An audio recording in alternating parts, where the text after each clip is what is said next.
The diplomatic station, orbiting Kepler 442b, hummed with tension as representatives from dozens of worlds gathered for the first Galactic Peace Summit. Among the assembled delegates, the Terran contingent seemed almost comically primitive. No bioenhancements, no neural implants, no powered exoskeletons. Just humans in simple dress uniforms, looking thoroughly out of place among the galaxy's apex species. Sergeant First Class Marcus Ghost Rodriguez stood at parade rest behind the human ambassador, his Navy SEAL training keeping him motionless despite the cacophony of alien languages and the overwhelming scent of sulfur from the Zephyrian delegation. His dark eyes tracked every movement in the massive chamber, cataloging exits, potential weapons, and threat levels with the methodical precision that had kept him alive through 6 years of special operations. The humans had only recently achieved faster-than-light travel, a technological milestone that most galactic civilizations reached millennia ago. To the assembled delegates, they were curiosities, primitive mammals who had somehow stumbled into the cosmic community through sheer luck and stubbornness. Captain Vorthak, of the Hegemony's elite guard, found the human presence particularly amusing. Standing nearly 8 feet tall, his bioengineered physique was a masterwork of genetic optimization. Reinforced bone structure, enhanced muscle density, and neural processors that could calculate trajectory algorithms in microseconds made him a perfect specimen of military evolution. His species had conquered 17 star systems through superior warfare, and their soldiers were feared throughout the Outer Rim. The incident began during a recess, when delegates mingled in the station's central hub. Vorthak noticed the human soldier standing silently beside his ambassador, apparently doing nothing more sophisticated than observing. The Hegemony captain approached with the casual arrogance of someone accustomed to being the deadliest being in any room. "So, this is what passes for a warrior among the Terrans," Vorthak announced loudly enough for nearby delegates to hear. His universal translator converted his guttural speech into perfectly clear English. "I have heard your species still fights with chemical projectiles and crude explosives."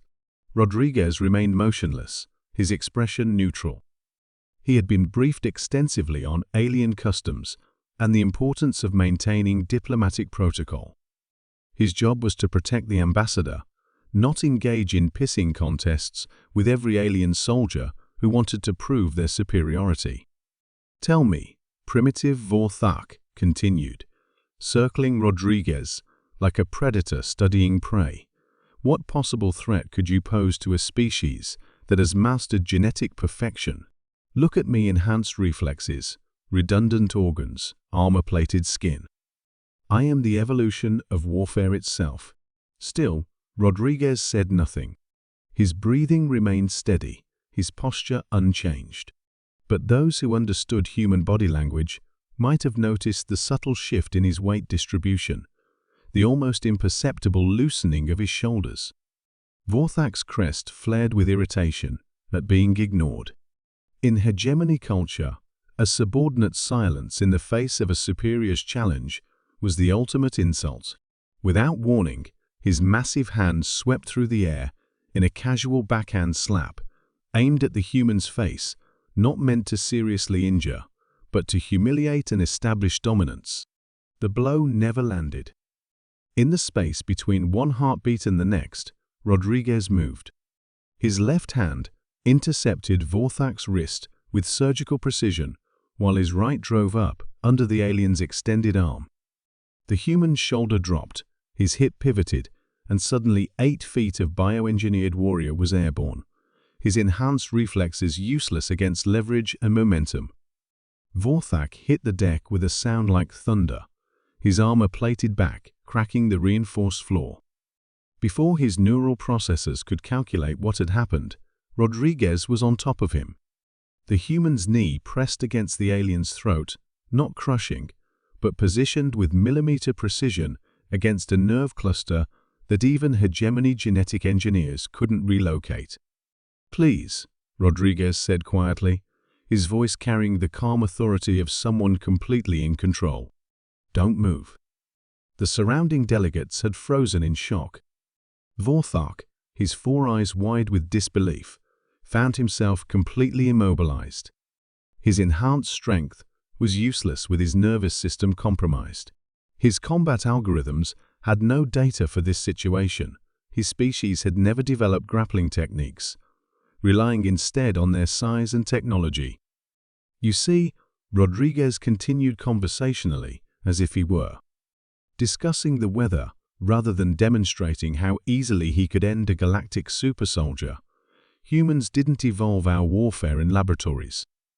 We developed it in trenches and jungles and urban battlefields, where there were no fair fights, no genetic advantages, no technological superiority. We learned to win with whatever we had." Vorthak tried to speak, but Rodriguez's knee position made even breathing difficult. The human's brown eyes, so primitive compared to the alien's enhanced optical organs, seemed to see straight through him. "My species has been fighting each other for thousands of years," Rodriguez explained to the watching crowd. "We've had to develop techniques that work against opponents who might be bigger, stronger, faster, or better armed. We call equalizing the playing field." The Zephyrian ambassador's translator crackled as it processed an untranslatable concept. Several other delegates exchanged worried glances, suddenly re-evaluating their assumptions about human military capability. "Now," Rodriguez said, his voice dropping to barely above a whisper, "I'm going to let you up, Captain. When I do, you're going to apologize to my ambassador for disrupting these proceedings. You're going to return to your delegation and behave like a professional. And you're never going to mistake human restraint for weakness again." Vorthak's vocal cords managed a strangled whimper that his translator rendered as "yes." Rodriguez released the pressure and smoothly rose to his feet, extending a hand to help the alien up. Vorthak, his superior height now seeming more liability than advantage, struggled to his feet with whatever dignity he could manage. "I apologize to the Terran delegation," he said stiffly, his crest flushed with the hegemony equivalent of a blush. "I misjudged your capabilities." As the alien captain retreated to his delegation, Rodriguez returned to his position beside the human ambassador, as if nothing had happened. But word of the incident spread through the station like wildfire.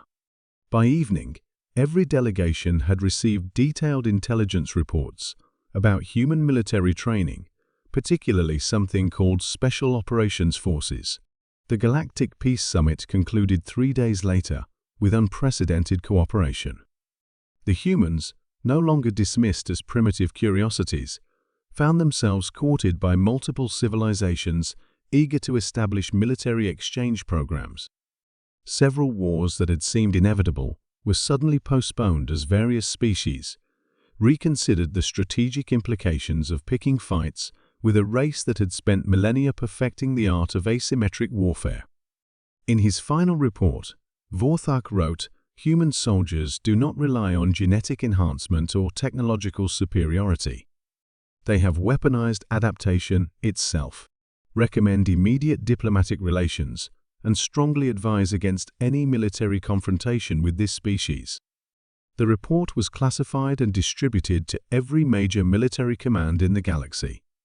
It became required reading at the Hegemony War College, where it was filed under a new category, Primitive Species, Extreme Caution Required. Rodriguez never learned about the diplomatic revolution his 3-second demonstration had triggered. He was too busy preparing for his next assignment training the first class of Galactic exchange students in something Earth's military academies simply called hand-to-hand combat. The universe, it seemed, still had much to learn about the species that had turned warfare into an art form before they ever reached the stars.